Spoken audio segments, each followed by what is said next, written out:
This episode of the MMA Complex podcast is brought to you by HollerOckGear.com. Go to HollerOckGear.com, register at the site, and use the promo code COMPLEX15 to get 15% off your order. It is some of the best sports apparel money can buy. Again, go to HollerOckGear.com.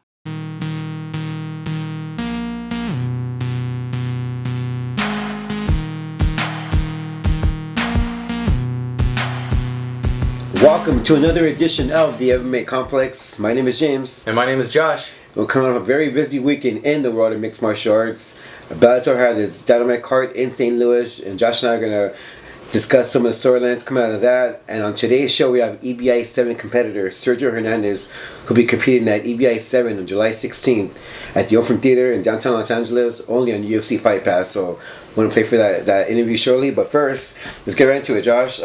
This Friday, Bellator had his card in St. Louis with their big Dynamite 2 card, and some very interesting storylines came out of that card. So talk about the debut of Rampage Jackson and Matt Mitrione. This is Matt Mitrione's first fight in Bellator. So your thoughts on Matro's performance and how he did on Dynamite? Yeah, this was a debut for, I don't know if it's a debut for Rampage, but it was the return of Rampage to Bellator and a debut of Matt Mitrione, right. And they both came out successfully in their fights. Mitrione suffered some setbacks early in the fight and looked like he was going to be out. He took a hard hit, came back and finished the fight. Successful debut for him against a fairly unknown competitor. I think from here on out he's gonna, it's the type of matchups that he wants at least to establish himself in the Bellator rankings, and he's got a lot on his plate with commentating for Bellator kickboxing and also competing in the heavyweight division. So he looked good. I'm happy for him in a lot of ways. I think he looked good in his fight. He survived and he came back and finished off the match, and he looked good. And it was a successful debut, and that's what he wanted. And I'm happy for him. Yeah, I'm very happy for him. As well. At first, it was kind of scary because I thought that here's a guy that coming to Bellator, he was a star in the UFC, and I thought that he's going to run through his competition. And the first minute of that fight, I thought it would be another Benson Henderson performance. But kudos to Matt Mitrione. He recovered from that knockdown, and he ended up finishing the fight on top. I think this is good. And what is interesting about Matt Mitrione is that on the same night, he was commentating for Bellator's kickboxing, which is really cool. Yeah. But yeah, he seems really happy, and he seems very comfortable in the Bellator cage. And I mean, someone that doesn't have to wear Reebok all the time, and he can make more money is always a good thing. So I'm very, very happy for Matt Mitrione. I'm interested to see. Well, I think they announced his next fight. He'll be fighting Ole Thompson, right? Yeah, Ole Thompson. Yeah, in the next Bellator fight. Yeah. So it's cool. It's not for a title shot right away. So I'm interested to see him compete against him. And your thoughts on his next fight? It's a good matchup. I think it's like I said, it's a steady pace that they're putting him on. It's not like Benson's debut where he ended up having to compete against a much bigger welterweight champion right off the bat and prove himself. That's a hard fight. Even in Bellator, where most fans would consider the Bellator's roster to be a lesser competition, I guess, lesser caliber than the UFC. But when you're fighting the top of at least Bellator, you should expect him to be able to compete at a high level, at least that champion. And it didn't turn out well for Henderson. Mitrione was the other UFC alumni who was coming over to Bellator on a new contract and looking to make himself a new home, and he did well. I think it sets the precedent for other fighters to at least see somebody with a name, like Phil Davis, like Matt Mitrione, to head over to Bellator, to be successful, to get some notoriety. People are talking about their fights, and make even more money in the process and get more sponsors. And it's just, I mean, aside from Benson Henderson's debut, Phil Davis and Matt Mitrione have done fairly well in Bellator. So, I think it's going to entice guys like maybe Rory McDonald, who is now up as a free agent. He might want to test himself out there too, and because those guys are doing fairly well. You know. Yeah, and you know, Bellator gives their fighters opportunities to, you know, outside the cage as well. Like Matt Mitrione gets to do commentary. So that, you know, that's a kudos to them. And plus, you know, they're exposed on. I mean, they're fighting on Spike TV, which is, you know, a high rated show. You know, and over at the UFC, you have to, you know, worry about getting those pay-per-view buys and having that pressure of getting those numbers in. Where in Bellator, you know, high ratings is all they ask for. So I mean, I'm excited to see Mitrione's development in the Bellator heavyweight division. Another storyline coming out of Dynamite 2 is, you know, Chandler. He won the Bellator lightweight championship. This is a championship that was vacated by Will Brooks, who's now in the UFC. And man, this is a fast fight for Michael Chandler. He caught him with the right hand, knocked him out. It was a knockout. I mean, he's now the lightweight champion, and opens doors for that division. And you know, Michael Chandler is always the guy that's who's always the top lightweight that's not in the UFC. Top 5 lightweight for sure, and he made his mark on Dynamite. Your thoughts on his impressive performance? Yeah, I mean, Will Brooks is not the champion anymore. He's another fighter who is transferred over to the UFC. Is competing against what's his name? Will Brooks, you mean? Yeah, Will Brooks. He'll be fighting Ross Pearson. Ross Pearson, there you go. Competing against Ross Pearson. So Will Brooks is not the champion, vacated.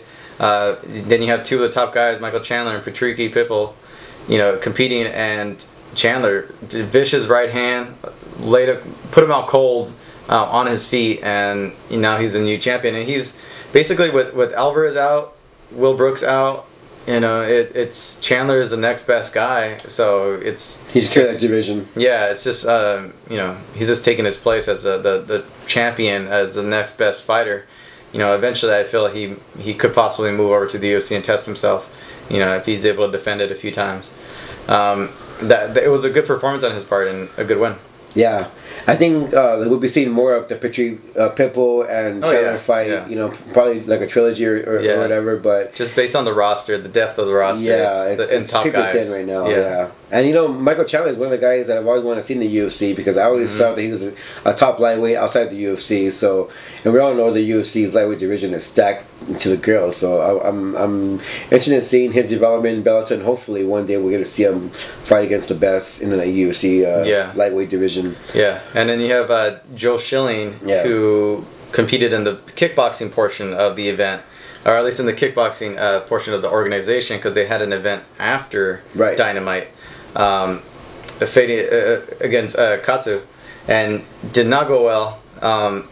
Joe Schilling is one of the guys that Bellator has been pushing. He's a big name, at least in the kickboxing world. Glory has been pushing him. He left Glory. He didn't have too many kind words to say about Glory in his departure.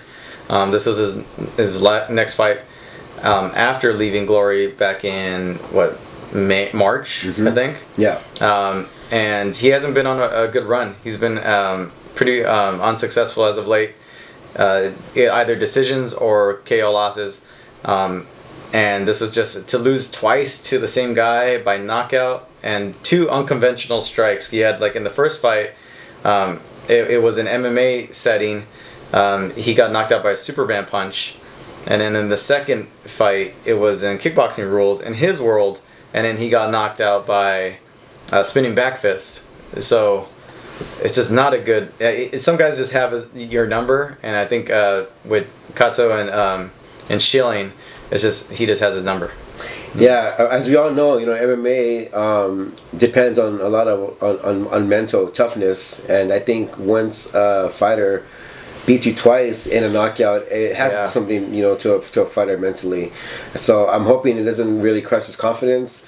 Joe Schilling, he's a big name, and he's a name that can be pushed, especially him being American. Yeah. And Bellator really pushing kickboxing now. It's gonna be really interesting where Joe Schilling is, you know, is fighting now. I mean, as far as his next opponent, but I think that they should kind of build him up and maybe give him somebody that he can beat, just so he can come off that loss, because a lot of times a fighter is known for his last performance, and unfortunately for Joe Schilling, it's by knockout. Yeah, and then we see it sometimes too, where like when Rampage fought Chuck Liddell in Pride before they fought in the UFC. Rampage pretty much beat down Chuck Liddell when he was in his height, and where they were almost doing this co-promotion where some of the UFC guys went over to Pride to compete for a bit. Right. He ended up facing Rampage in the tournament. Chuck Liddell lost to Rampage, got beat down pretty badly, and ended up years later fighting for the title, Rampage fighting for the title against Chuck Liddell, and beat him quick. And, it could be, skill, and it could be just a lucky punch, but I think from that fight, I think he wasn't sure if he could beat Rampage, and I think he was mentally possibly beaten before he entered the octagon. Yeah. And that's kind of maybe how with Joe Schilling. I mean, even though Joe Schilling was winning the fight for the most part and looking like he was going to get the decision, to compete against a guy who knocked you out that badly and to lose twice to him, it's got to be devastating to the psyche. And yeah, we'll see how he bounces back. And it's interesting that they brought up the whole Chuck Liddell and Rampage because, if you guys remember, after that fight, Liddell kind of went downhill. Yeah, he got knocked out by Shogun. He lost Rashad. Rashad Evans knocked him out. Keith Jardine, I think, beat him after that. Right. Yeah, by decision. Yeah, so hopefully we don't see that with Joe Schilling. But speaking of wins and Dynamite, the main event of Dynamite 2 was the return of Rampage Jackson. Yeah.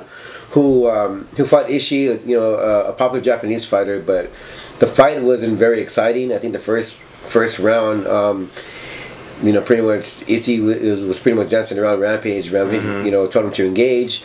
Second round, Ishii took Rampage down at will, but I think Rampage landed the more effective strikes in the clinch, and Rampage got the split decision win. Your thoughts on Rampage return to the Bellator cage and his fight against Ishii? The fight was lackluster. It wasn't that great of a fight, but I mean, Rampage did what he needed to do against a guy who was most likely looking to take him down, and ended up kind of taking him down at will at times. Yeah.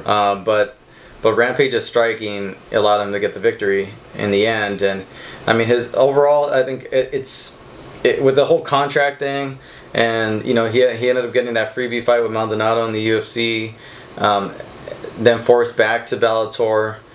I think I don't know. I think in a lot of ways he wants to end his career in the UFC. I think he's going to fight out his contract in Bellator. I'm not sure if he even has a choice. I think he's looking to fight Tito next, or he's even talking about fighting Tito next, which I think would be a good fight for the both of them. And maybe a good retirement fight for Tito. And I can see. I don't see Rampage finishing out his career in Bellator. I don't. I see him trying to fight as long as he can throughout his contract, and then go to the UFC and his career there. He's already pushing his late 30s, right? Yeah. I think it was a good debut for him. A fight with I think a fight with Tito is the best thing for Bellator, and with Kimbo passing, there's not that many big names left that they can really that Rampage could fight, or that Bellator can even market like they have been. Kimbo was their biggest star by far, and now I think Rampage will probably take that mantle and probably be the biggest draw. Yeah, it was hard for me to watch Rampage, compete the way he did against Ishii, someone that I thought he can win easily. Yeah. Because every time I watch Rampage, I think about the Pride days and how dominant he was and how great he looked. Even in the UFC, he had his moments where he looked really good in his boxing, and you see him now, an older Rampage, a less physique, Rampage and physical Rampage. Physical Rampage, and he looks a bit big. I think this fight was at heavyweight. So Rampage is in the situation now, I think, where he's at the tail end of his career, and I think I'm hopefully Scott Coker can kind of book Rampage the right way, and Rampage can sell the win in the UFC. So we'll just find out about that. Yeah. So up next we have our interview with our guest Sergio Hernandez, who will be competing at EBI 7 July 16th at the Urban Theater in downtown LA, only on UFC Fight Pass. Looking forward to that. Yeah, it's a fun interview. We spoke about everything from EBI to tattoos to hip hop. So hopefully you guys enjoy this interview with Sergio Hernandez. You serious or no? No, I can't. Oh, there you guys go. Yeah. Oh yeah, Hellcat. What's up, dude? How's it going, man? How's it going? Hey, Have we met before? Huh? Have we met before? I don't think so. Have we? Oh, okay. I don't think so, but like we always at the EBI show, so I don't know. Oh, okay. Right on. Where was there? I don't know. Hopefully, maybe he saw us around somewhere else. Yeah. Awesome, man. Yeah. Yeah, thanks for having me. Thanks for having me on. Yeah, no problem. Thanks for coming on the show, man. Yeah. Yeah. All right, so, hey, you're competing on EBI 7 this coming up, and how do you feel about that? You haven't competed since EBI 1. Yeah. Yeah. What do you feel about EBI from EBI 1 to now, and then you're competing on 7? Well, it was cool, man. The first EBI, Boogie, had hit me up. He's like, yo, Eddie Bravo is going to have this big competition. You should try to get in contact with them and tell them what, your accomplishments, and maybe they'll have you on.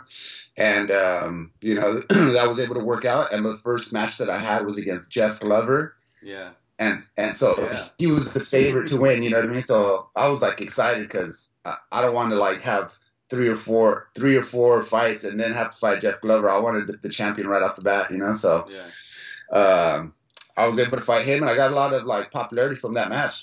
People enjoyed the style. I ended up losing, man. Jeff Glover triangled the shit out of me, but whatever, man. He's a friend of mine, so it was sick. And so this time around, I got Eddie Cummings, and obviously he's a favorite to win. I mean, he's been smashing on everyone, and for whatever reason, Eddie Bravo thought that'd be a good first match for me. So we'll see how that goes, man. I'm excited. Yeah, I got good style, so because Eddie Cummings is a leg lock specialist. Yeah, but like you're known for your side rubber guard. Yeah, have you been working on like counters for that leg lock specialist, or are you kind of just working on, like on your own game?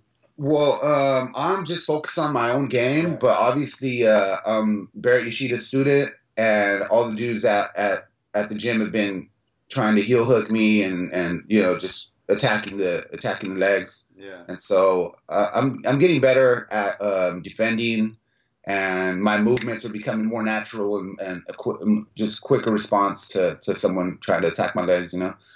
But more than anything, I want to just refine my technique. And I want to put my game, I want to be able to get my game off once we start fighting and stuff. Oh, cool, man. So, when did you get word that you were going up against Eddie Cummings first?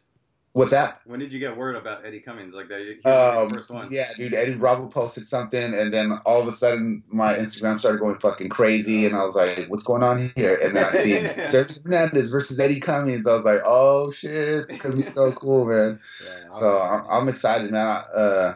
I think I got a good chance to beat him, dude. And I think if I'm able to implement my game, I think my style is gonna match good against his. Yeah, awesome. So. Yeah, not too many people have seen what I'm able to do, But I use reverse close guard, and I use rubber side guard. Yeah.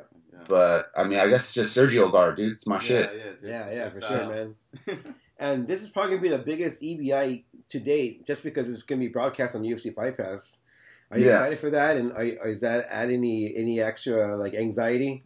It's a little bit more pressure, and then especially since more people are telling me, dude, we think you could beat him, man. Like, your style is weird. I we really think you can beat him, and so more and more people have my back, and I really want to represent all my teammates, and I want to represent Barrett Yoshida, So I've been training hard, man. I've been lifting weights and doing stuff that I don't normally do. Yeah. Because normally I just go and just roll, and that's my thing, Yeah. How often are you training right now? And where exactly are you training at? Are you training I know you train at a few places here and there. You kind of.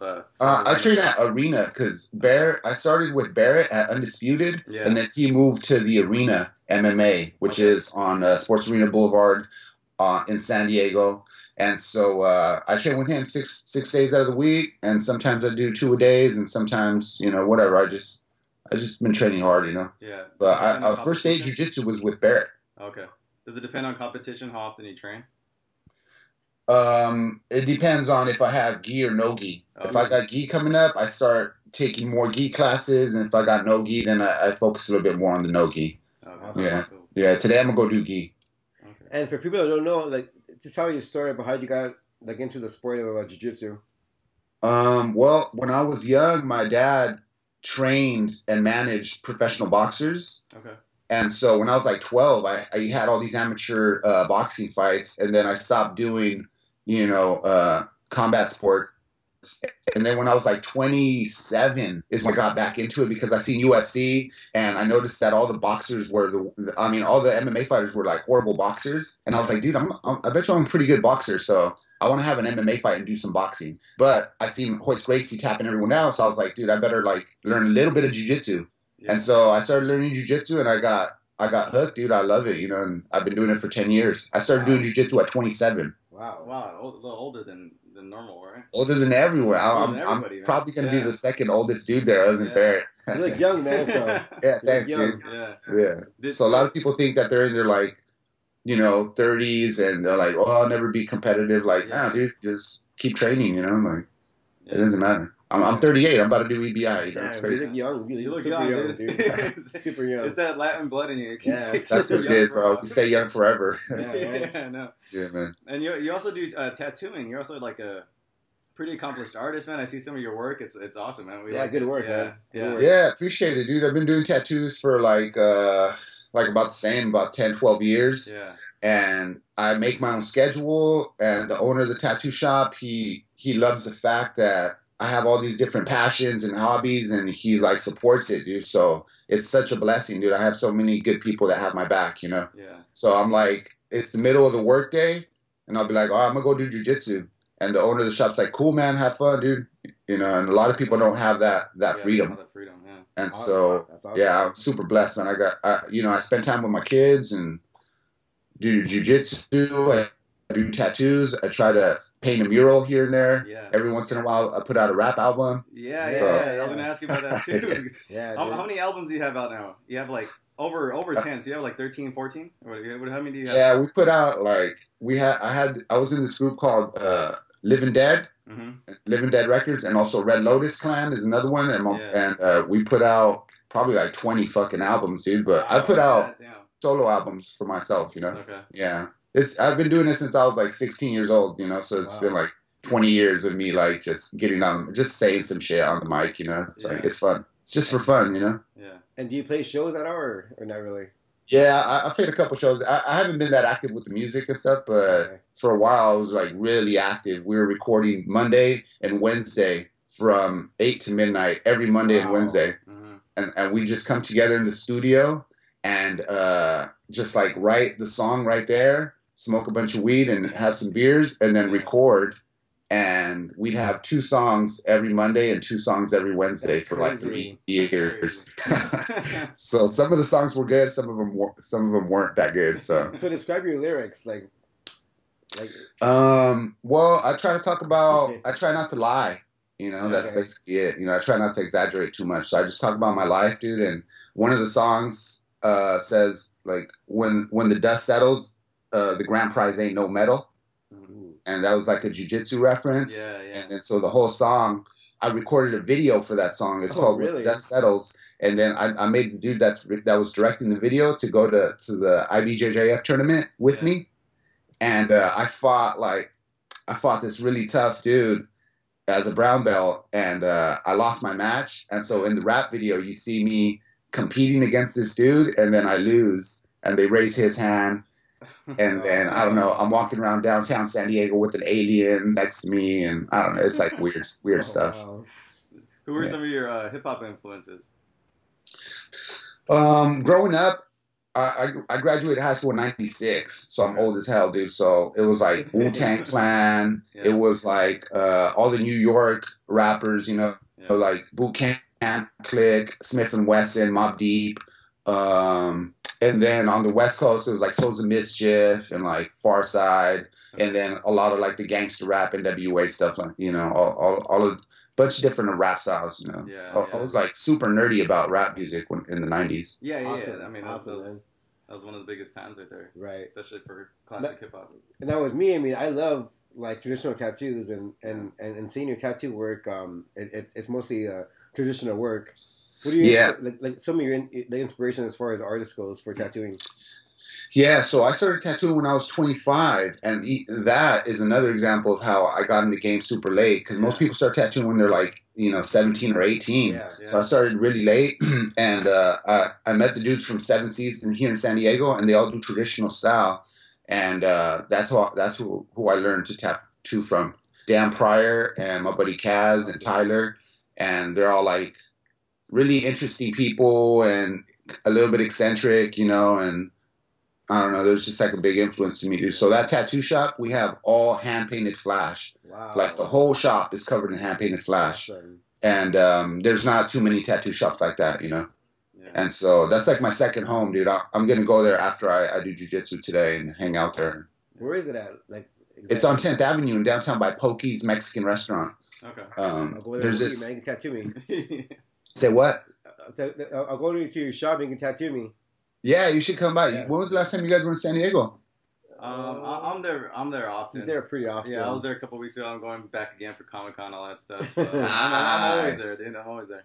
Comic-Con's huge. Yeah, there's a Mexican restaurant called Pokey's, Yeah. and the original owner is Rafael Reyes, and he's in this band called Prayers, and it's like Cholo Goth. That's what it's. Yeah, I heard about that. Right? This is a group from San Diego, right? He's like a gangster, right? He's gangster. Yeah, he's a gangster dude from Sherman.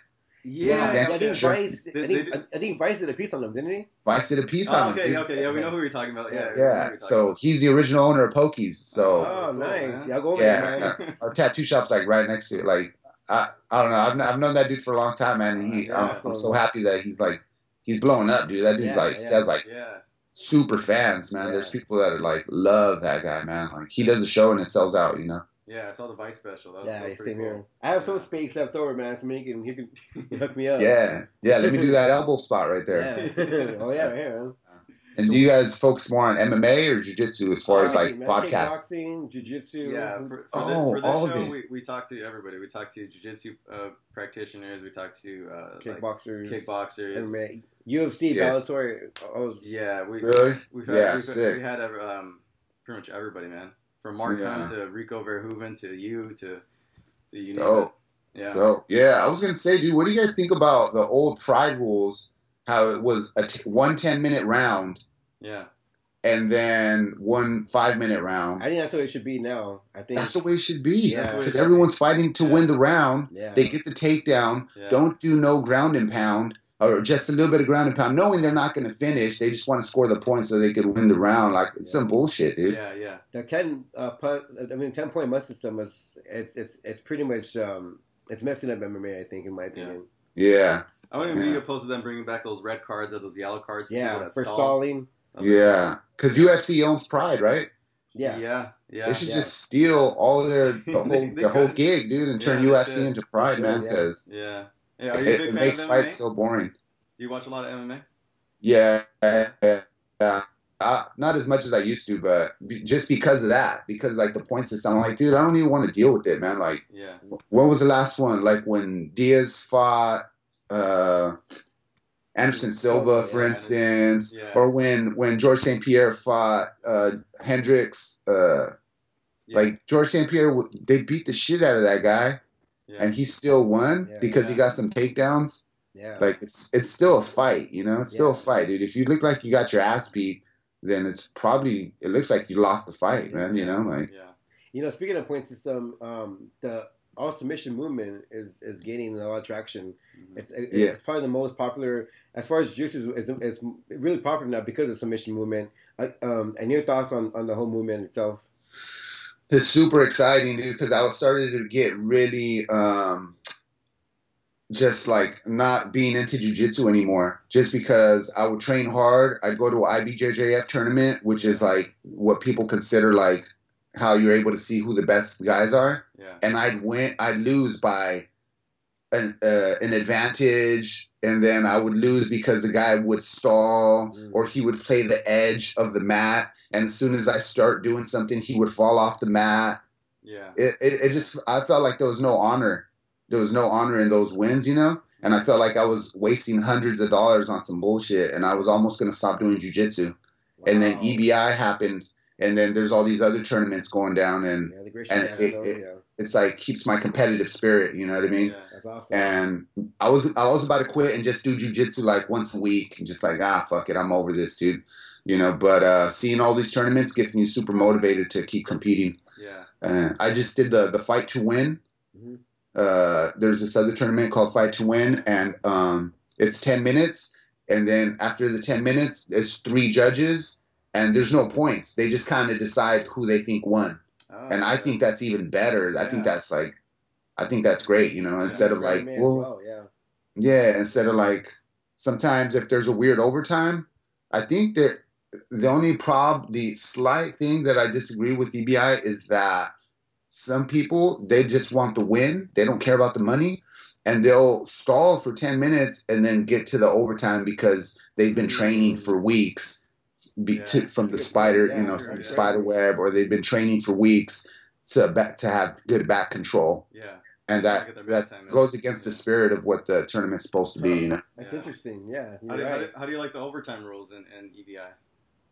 I mean, I'm not the biggest fan of it, but it's pretty exciting. I think it's an exciting overtime, you know. Yeah. But like I said, you know, it does leave like a little I don't know what the word is, but it does leave it open so people could play with the rules to try to like finagle their way to a EBI champion, you know what I mean? But I'm not about that, dude. Like, I want to have an interesting match. I want the crowd to be entertained, and I want to submit my opponent. You know, that's my thing, dude. Yeah. Now, if you win EBI 7, are you gonna be doing like a rap, like a speech afterwards? Probably not. Probably not, dude. I think my rap games are.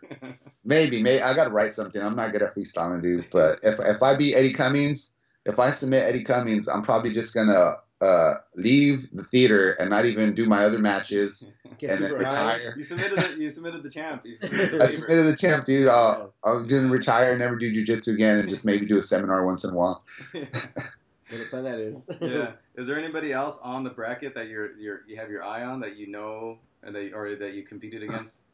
Yeah, I mean, Gio, he's a friend of mine. He's a friend of mine, but I would love to compete with him because he's a popular competitor. You know, he's a popular competitor, and it'd be great to fight him. And then Barry Yoshida's on the same side of the bracket as me. Yeah, that's a tough bracket, man. That's a tough bracket. Yeah. So me and Barrett fight each other at the gym every day. Yeah. So I'm more afraid of Barrett than I am of Eddie Cummings. It's crazy how these breakdancers like Gio, you know, fit so easily to jiu-jitsu when they you know, because it's just crazy how like because Gio got his black belt pretty fast. Yeah. And it's crazy. Yeah, I think his breakdancing really helped his jiu-jitsu. I think so, dude. And as soon as I started doing jiu-jitsu, I thought about how it does look like breakdancing, dude. It's like dancing. It's dancing, dude. It looks so sick, you know. It's the most beautiful sport, man, for sure. Yeah, it's more beautiful. When people are going for submissions, when people are just trying to play for points, it looks boring as hell, dude, and everyone's bummed, you know. Yeah, well, EBI is really exciting, man, because we've been there the last few years. Yeah, and it's really exciting to watch. Dude, EBI is awesome. EBI is awesome, dude. What some super cool matches, dude. Yeah, but, man. Polaris is good too, but EBI is the best. Yeah. How often do you look to compete in a year? Do you are you? Well, I was doing IBJJF, so I was doing like Pan Ams, and I do Worlds, and then I do like one of the open ones. Yeah. But now, I don't know, man. Like whoever hits me up, I'm down to compete once a month. You know. Yeah. I'd love to do Polaris. If I do well, hopefully other organizations will hit me up to compete. Cool. Yeah, that's the plan. I still feel strong, you know. I feel really strong. I feel stronger than ever. Yeah. I feel more creative than ever. That's more important, you know. Yeah. That's cool, man. Yeah, I mean, you have so much going on. You have the art, you have the music, you have jiu-jitsu. Nah, I retired from music though, but yeah, I got the tattooing and the art and the jiu-jitsu. The art and jiu-jitsu, yeah. Yeah. Are you having an art show anytime soon? Do you know? No. Next year me and my partner took a trip to Japan, and we did some art shows out there. Oh, nice. And so now we got to practice our Japanese and go back next year and do another art show. That sounds like a lot of fun, man. Hell yeah. Well, it was really fun, you know, chatting with you. Like, you're a really interesting guy with a lot of ambition, and really appreciate it. Just maybe plug your sponsors and maybe tell people how people can find you on social media. Yeah, thanks, dude. Shout out to Show Your Roll for Bear for always having my back, dude. And Travis Nawaza is my boy, dude, and he always has my back. And obviously Barry Yoshida for teaching me everything I know. And Arena MMA in San Diego. When you guys are in San Diego, come by and check us out there. And my Instagram is Splurgio, SPLURGEO, and that's where I post my all my tattoo stuff. So check me out there. Yeah. Is there a photo of the shop on the Instagram? Yeah, there is. You can check it out. It looks crazy. It looks beautiful. Cool. Yeah. Well, come see you, man. So you can tattoo me. Sounds good, dude. Let's do it, man. All right, brother. Yeah. Best of luck, man. Best of luck. Yeah, thanks so much. All right, see you guys. All right, peace. Guys. And that was Sergio Hernandez competing at EBI 7 this coming July 16th, only on UFC Fight Pass at the Orpheum Theater in downtown Los Angeles. Make sure you check that out. Tickets are on sale now. Tickets are going to go by fast. It's a stacked card from top to bottom. Make sure you follow go on EBI.com. I think it's EddieBravoInvitational.com. Or follow them on social, and you're going to get all the information. It's going to be a great event. I'm really looking forward to it. And thank you for Sergio Hernandez to being on the show. All right. Yeah. So we still have a lot more to cover in this episode. Next up, I want to talk about GSP's possible return. And we discussed that the last episode, but he's been in the news and talking about fighting at possibly middleweight. And not only middleweight, but that lightweight is a possibility. And knowing GSP and how he's been in his career and how adamant he's been about not fighting in any other weight class, how it's going to be too hard to fight at middleweight to put on the muscle. He's too big for a lightweight. Now that he's saying that lightweight is a possibility, he can easily make it. He has no problem fighting at middleweight. What do you make of this newfound GSP and his possible return? And we don't even know what weight class he is. Not the fact that we don't have a set date yet on his return or an opponent, but we don't even know the weight class he's going to fight at. You know, it might not even be at welterweight. What do you think? I think the people in Canada are celebrating right now that for the maybe the return of their biggest star. I think the UFC is celebrating as well. Yeah, on GSP's return. I think middleweight's a bad idea for GSP. He's going to come in there fighting guys who are a lot bigger than him. Mm-hmm. I think Michael Bisping is a bad matchup only because his striking's great. He has good takedown defense. I think if Michael Bisping was a smaller guy, it'll be an easy fight for GSP. But Michael Bisping is a lot bigger than GSP. I think GSP walks around at 190. Michael Bisping walks around in over 205 pounds. So I think that's a bad matchup and a bad division for GSP to enter in. Now lightweight is really interesting. I think lightweight he's big. He's a bigger guy or about the same size as the lightweights. I think his wrestling will be tremendous at lightweight. He'll be a faster, more athletic fighters in lightweight. And there's a ton of matchups, a ton of dream matchups in 155.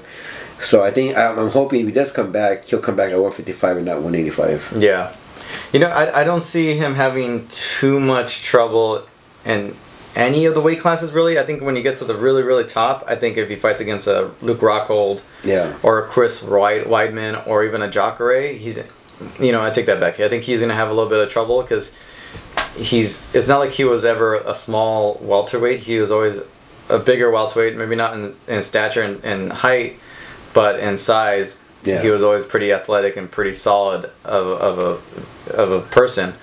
So I think he can handle himself against guys like maybe Michael Bisping, who are maybe closer to his height, his body weight, maybe his size, maybe not his body weight, but it's just I just see Luke Rockhold, Weidman, and Jacare being too big, man. Too big for him to handle. With knockout power, GSP hasn't been a fighter who can take punches well. Yeah, and then style-wise, I think the matchup with Michael Bisping will be an easier fight. I think with GSP's stand-up abilities, his abilities to change levels, his takedown and his ground and pound is always been top notch. That's what's made him the best in the business. I think style-wise, I can think he'll have an easier time against Michael Bisping, much in the same way that Chael Sonnen had against Michael Bisping. But I think against the rest of the division, I think he'll have a hard time. Yeah.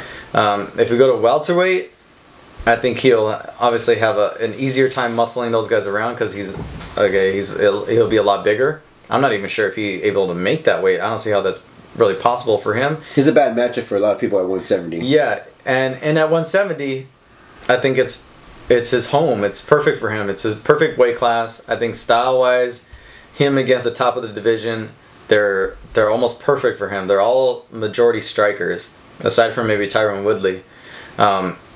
you got Carlos Condit, you have Rory, you have Robbie, and you have Stephen Thompson, who are all primarily strikers in a way. I think it's perfect for GSP. I think he can have a much easier time against those guys. But lightweight, I couldn't even imagine who he would fight at lightweight. I couldn't even imagine him making the weight at lightweight. And middleweight, I think he'll be too small. So I don't know. Yeah. I don't know what's going on in his mind, and I don't know if it's just talk or rumors or what. Well, here's a guy that left in a storybook ending way. I mean, he left as champion, and he never retired. He just kind of vacated his belt, and it's rare to see a guy leave the way GSP did. And I'm afraid that time has passed, and he's gotten maybe older, obviously. But there's guys in the division now on lightweight, welterweight, and middleweight who are really impressive fighters. And the only thing that I'm afraid of. Not saying it's gonna happen, but I'm afraid that maybe if he comes back and he loses that his legacy. Maybe it doesn't get tarnished, but he doesn't look as impressive, and that GSP that we remember him leaving would be kind of faded away. So hopefully, if he does return, he'll still be on that winning in his winning ways. If he comes back and he beats Michael Bisping, and he gets that 2-division title, that's another history. That'll be impressive because he'll be winning a title that's above his weight class. Yeah, so and I think he could. A lot. I think he has a good chance of doing that. Yeah, if anybody in the middleweight division can beat it, is Michael Bisping. Yeah, at least in the top 5, I think that's the best matchup for him. Yeah. Another thing that made the news this week was UFC 200 has John Jones against Daniel Cormier. The referees and the judges have all been chosen for the event. Big John McCarthy has been selected as the main event ref for Jones and Cormier. Now, this is a problem for Jones's camp, citing disagreements with the commission in choosing Big John. I guess they have some beef with Big John. There's not that much detail in terms of what the reasons are, but the commission did confirm, I think with MMA Fighting, that they did receive a letter from Malkikawa stating that they had some disagreements with Big John being chosen. They have reasons why. But I guess the commission found that there was really no good reason to take John McCarthy out, so that he's in place and he's staying as a ref.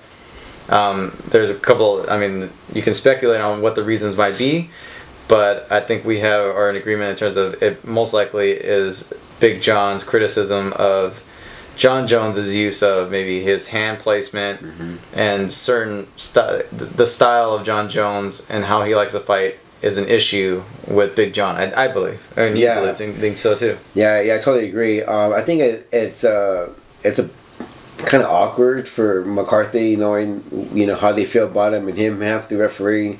I'm sure that McCarthy is a professional and he wouldn't use that as a way to screw John Jones, but it does leave it kind of awkward for both parties. I think that McCarthy has if that's his reasoning behind the whole ordeal, I think McCarthy has a point, man. I think John Jones a lot of times fights with his hand open, and he mostly in all his fights he eye pokes his opponent. I think that's and when that happens, obviously, stops the action. It can favor John Jones if he was in a bad situation. So I think that McCarthy's one of the best referees out there, obviously, and he's going to be a sheriff in there. He's going to be one that's going to be speaking his mind and telling John Jones, or giving John Jones that warning. So I think that's a good thing. I think, and I agree with the commission. I think John McCarthy should referee that main event because of his experience in main event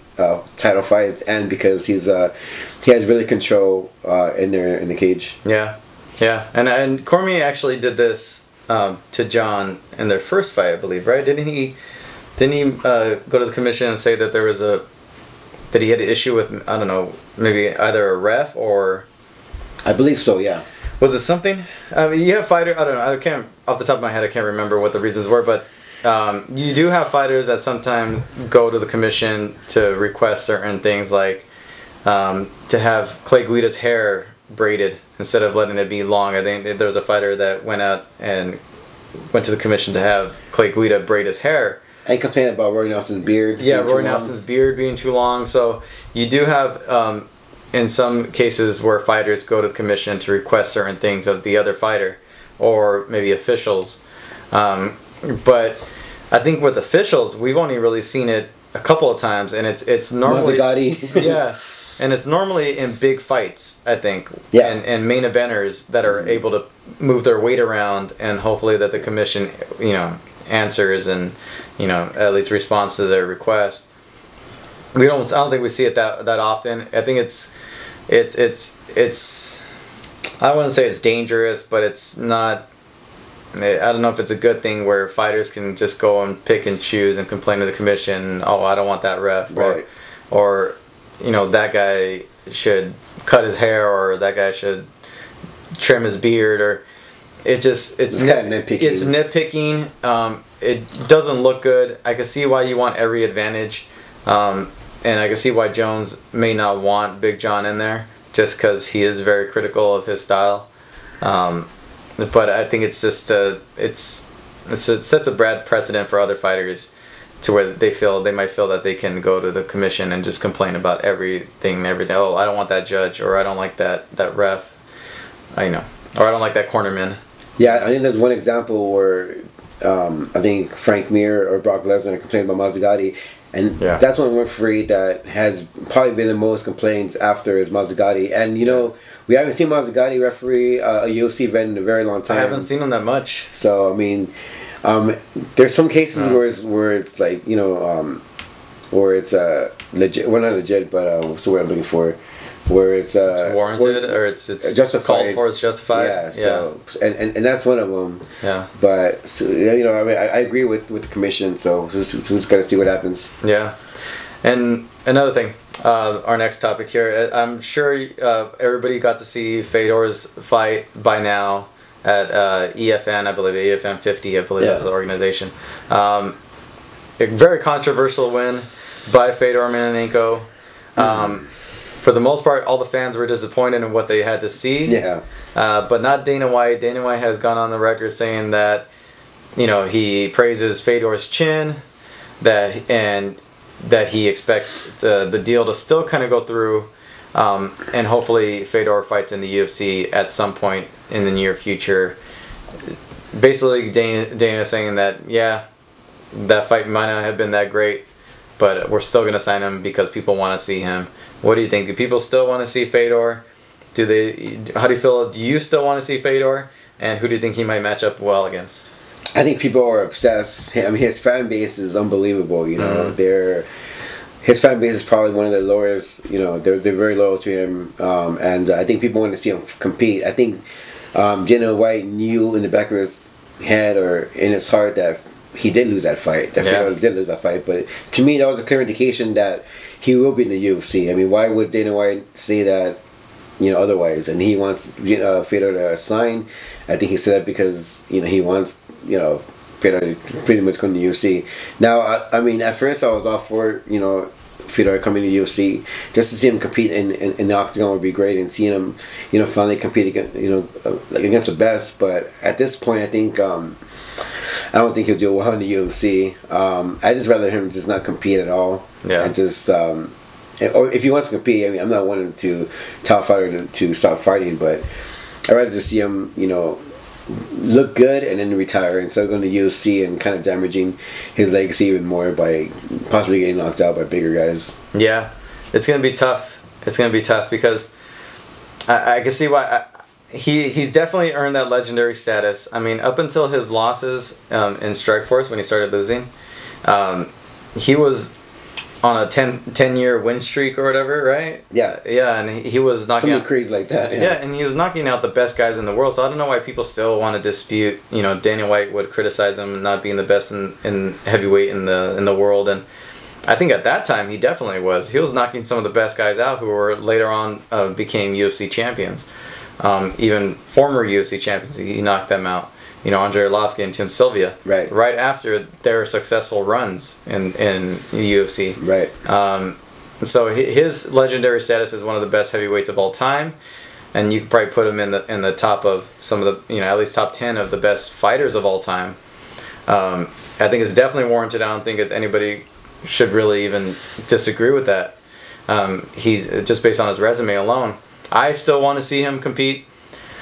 I'm not too confident in his abilities and competing at the highest level, but I would like to see him at least make a show, at least once against a well-known heavyweight. Maybe Josh Barnett would be perfect. I think Barnett would be perfect. Two guys from Pride. He had that story to be told. Yeah, and Barnett's on the kind of on I would say on the way out of it. He's already older. He's on his winning streak and his losing streak have his record has not been great at least in the UFC. Or you can book him against Zalowski, someone who got knocked out by Fedor, and that was a close fight. That would be a good rematch. Yeah, right there. So those two guys are good, interesting or intriguing fights for Fedor. But when he starts touching down the top 5 guys, I think it'll be a very bad ending for Fedor. Yeah, even if he fights Antonio Silva again, who he lost to in Strikeforce, that's another good match. I think. I mean, it's hard to say. I think he'll have a good chance against Antonio Silva. I think he'll make him look good. Especially this current Antonio Silva, because he's not the same guy anymore. Post TRT Antonio Silva. And that fight will make Fedor look good. Yeah.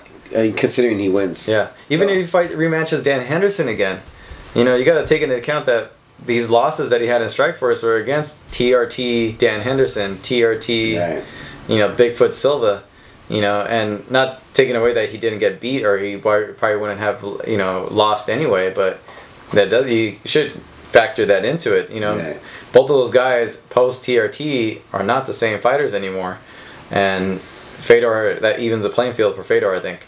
And I think a lot of people are talking about him going to 205, but I think 205 is worse for Fedor to compete in than heavyweight. Yeah. I guess with the heavyweight, you have guys at their tail end of the career.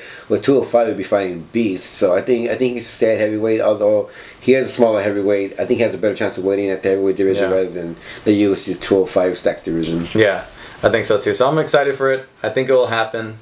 Yeah. Hopefully before the end of the year. Yeah. Maybe for the New Year's show. That'll be good. That'll be good. I agree. Last on the list is not a huge story, but it's been in the news as of late. Miesha Tate, current champ, women's champ, bantamweight. She's been talking about fighting Cyborg. I think everybody's looking to see when Cyborg's gonna make her return to UFC, if she's gonna make her return to UFC, and who's going to be the next lamb for slaughter. Miesha Tate has been, vying for that spot, and I'm not sure why. I don't know why. I don't see her chances in that fight, or I don't see them being very good. I think, she's going to be the smaller fighter. She's not... it's just going to be a bad night for her. Mm-hmm. But she did a media scrum this week, and talked about wanting that fight, and I think she should just stick to defending her title as long as she can. What are your thoughts on Miesha Tate still vying for that Cyborg fight, wanting that fight to happen? What do you make of her chances? I don't like her chances at all against that fight. I think, like Josh said, I think she should stay at 135. Obviously, Cyborg is not going to make 135 pounds, so Cyborg is in the UFC to fight big name fights at a catch weight, and I think that if she competes against Cyborg, I think she will get knocked out. We saw her kind of struggle with Holly Holm, and she's and although Miesha Tate will probably be the better grappler, I think, or not grappler, but a better wrestler. I think that Cyborg is dangerous as far as her jiu-jitsu skills and her knockout power, and I think that if Miesha Tate does lose that fight, I think it's going to devalue that bout even more. And it's going to make pretty much Miesha Tate like a paper champion, because that 135-pound bout will be lost in value. I think she should just stick to 135, fight Amanda Nunes, and maybe fight a big blockbuster fight against Ronda Rousey. Yeah. I mean, for Cyborg, you want her to get that notoriety and fight. I think she does already. Yeah, to be honest, I think she has it already. Yeah. But I wouldn't mind just seeing her compete against girls in the division from 135 and have them move up, and just have her eat them alive, but on a bigger stage. And it's. I think that's perfectly fine. I don't think she needs to fight against Miesha Tate, or Holly Holm or Ronda Rousey right away. It's not it doesn't benefit them For the most part, I mean, looking at that that argument, and there's no benefit for them. If they were to win or lose, it just doesn't do them really any good. I mean, to win, you have a name over a big, dangerous opponent like Cyborg, but if you lose, what does it really do for you? And even if you win, what does it really do for you in your division? Right, and I think if Miesha Tate does lose her title, I think then we can start talking about her and Cyborg. Yeah. But as long as she's champion, she just stick to her division and not the defend champion. her. Yeah, and defend that belt. But if she loses that title, then maybe we can entertain that fight. Yeah, anybody but the champion. So right now we have a bunch of matchups that got at least a few that got talked about this week and confirmed this week. So go ahead. What do we have, man? Well, first we have a very interesting fight in the women's bantamweight division with Jessica Ai taking on Bethe Correia at UFC 203. A fight that's very important for both girls. You know, both girls are on a big losing streak, and I think this fight is going to indicate who is going to get cut from the UFC. Your thoughts on the fight and your thoughts on maybe who's going to win this fight? I'm going to go with probably Jessica Ai in this fight. Mm-hmm. I think it's going to be more just a stand-up war. I think Jessica Ai is a lot more poised. She's an intelligent girl, intelligent fighter. She's tough. And same with Bethe, but I think Betche's style is a little bit easier to figure out. And I think this is do or die for either one of those girls. Yeah. I think one of them is going to be probably out of the division. We haven't seen too many females get cut from the UFC, but these girls are both on at least 3 fight losing streaks. At least, yeah. At least 3 fight each. Yeah. 4 fights, possibly. And it doesn't go well to drop 4 or 5 in a row. So I see one of them will be gone after this fight, and I'm probably going to go with Jessica Ai as the winner in this fight. Yeah, I totally agree. I think Jessica Ai is a more well-rounded fighter. I think Bethe Correia, her striking is really sloppy. She's flat-footed. Yeah. And I can see her getting taken down by the better grappler. And Jessica Ai has really fast hands as well, so I can see her even knocking her out or maybe possibly win by TKO. Yeah. Also, Paige Van Zandt coming off her very impressive run with Dancing with the Stars will be fighting Bec Rawlings at UFC on Fox 21, which is really interesting because when Brock got signed with the UFC, part of the deal was some of the girls will go to the WWE for future WWE events, and Paige Van Zandt was a girl that the WWE was looking at to compete or to make an appearance at SummerSlam.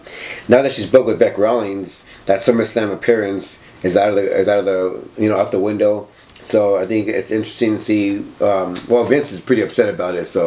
But this fight overall is really interesting for both girls. Paige Van Zandt coming off that loss, right? Yeah. So to Rose Namajunas, and so I'm interested to see how she's gonna recover from that loss. Your thoughts on the fight and your pick for this fight? My pick are probably it's tough because Bec is now at Alliance. She's a stand-up girl too. Her stand-up looked good for this fight. I know her ground game's a little probably her weakest area. She's I think be the bigger fighter, but I'm probably gonna go with Paige to make a successful return by decision, just based on her pure tenacity. I think stand-up wise, she'll give Bec a hard enough time. I think her ground game and her jiu-jitsu will probably be where she would want to take the fight and just grind her out, get a win that way. As it goes for the WWE appearance, I don't think anything was ever really confirmed, but I know that she was in talks, or at least the WWE was very interested in having Paige make an appearance at SummerSlam.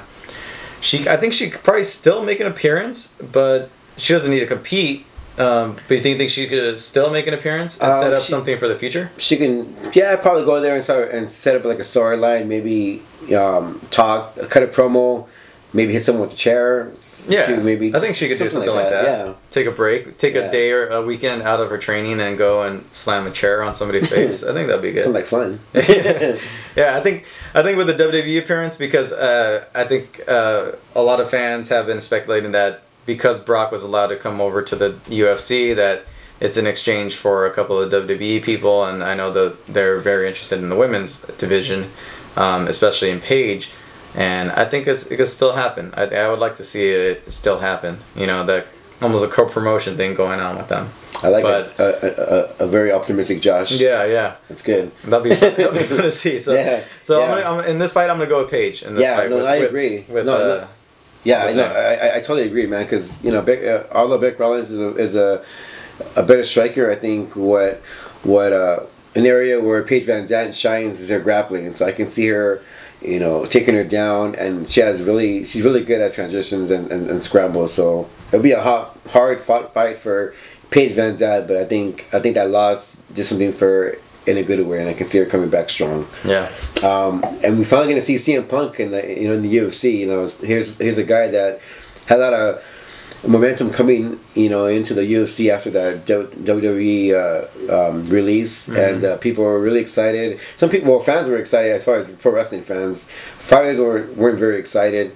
Then we had that lottery fight where the winner between Mickey Gall, if he wins, he gets to fight CM Punk. He did. CM Punk then went back and he suffered another injury, and now he's finally going to fight against Mickey Gall officially for UFC 203. Yeah. Do you think that CM Punk still has a momentum coming into this fight, and your pick for this fight? I mean, why they made the announcement almost a year and a half ago, I think, right? It's been at least over a year and a half since they made the announcement. Momentum-wise, I think it's hard to take the momentum away from that guy. He's such a popular figure, especially in the world of wrestling and pro wrestling and now MMA. Do I like his chances competing against pretty much anybody? Really, not really. I don't see it going well for him, even with this time in training. I'll be surprised because Mickey Gall looked pretty good in his debut. And he's been training for quite a long time, and he's a young prospect, whereas CM Punk is older in age, no experience. It's gonna be a tough fight for him. I think it is. No, I totally agree. People seem to forget that although Mickey Gall is 2-0 in mixed martial arts, he had a pretty lengthy amateur career. Where CM Punk has no collegiate background for wrestling, nothing. He has no experience at all. Brock Lesnar, came to the UFC as a Division I wrestling champion, so he had that credential, that high profile wrestling background. So with CM Punk, he has nothing. So, and he's up there in age. I think he's like 38 years old. He suffered a lot of concussions in the WWE. Took a lot of bumps, and a lot of headshots with the chair. So I think that's gonna be a factor to his age and his prior injuries and his concussions. Yeah. I think Mickey Gall. I see Mickey Gall finishing CM Punk in the first round, to be honest. But I totally agree with you. I think the UFC should have waited until CM Punk was ready to fight, and then did almost like a secret announcement, like almost like what they did with Brock Lesnar for 200. Yeah. But the fact that they did it so early, and people have been anticipating this fight and being let down by CM Punk's injuries, kind of hurt him. But I agree with you. I think CM Punk is a popular guy with the wrestling fans. I think no matter if he waits a year or two, those pro wrestling fans are going to follow him, and so it's still going to be a high profile fight. But I don't see it ending well for CM Punk. Yeah, me neither. I think it's going to be very interesting. Yeah, it's going to be very, very interesting, and I can't wait for that day to come. Finally. Yeah, I know. Yeah, me too. And I'm wondering if he's going to use his same entrance as he did with WWE, same song. Yeah.